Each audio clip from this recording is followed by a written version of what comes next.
Émilien en danger dans les 12 coups de midi. C'est la journée mondiale du rire.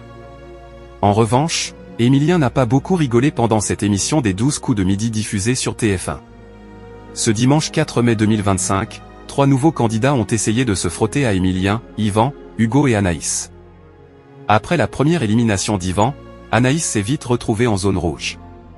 Pour son duel, elle a décidé d'affronter le maître de midi. Pendant cette première confrontation, Émilien a dû déterminer quel artiste parmi Michel Berger, Richard Gottenet, Alain Chabat et François Corbier a chanté le Sampra. Il a répondu Richard Gottenet, mais il n'était pas certain de sa réponse. C'est peut-être une bêtise, a-t-il admis face à Jean-Luc Reichmann qui n'était visiblement pas serein, c'est ce qui me fait peur. Sans surprise, Émilien a répondu correctement à la question. En revanche, Anaïs était soulagée de ne pas avoir éliminé le maître de midi, même si elle a quitté l'aventure.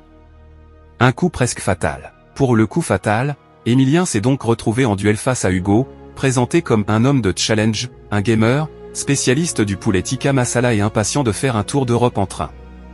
Il est professeur d'histoire-géographie au collège, âgé de 24 ans, et cherche sa Scarlett Johansson. C'est très chic, a souligné Jean-Luc Reichmann concernant sa profession. La France est belle. Continuez de vous occuper de nos enfants, a-t-il ajouté avant de lui offrir une tasse et un stylo des 12 coups de midi. Hugo a assuré qu'il les utilisera dans son établissement pour penser à l'émission. Le duel a été très serré entre les deux candidats.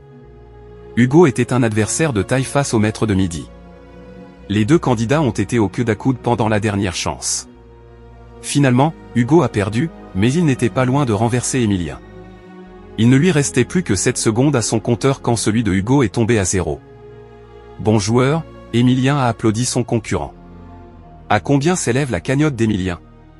Vous avez été un duo parfait. Hugo, le jour où Émilien ne sera plus là, vous aurez le droit de revenir. Vous avez été extraordinaire, a félicité Jean-Luc Reichmann. Comme c'est le cas depuis le 25 septembre 2023, Émilien reste le plus grand des 12 coups de midi. Il a lui-même admis que le résultat était serré. Pour sa 584e participation, Émilien a réussi à répondre correctement à seulement 4 questions sur 5 pendant le coup de maître.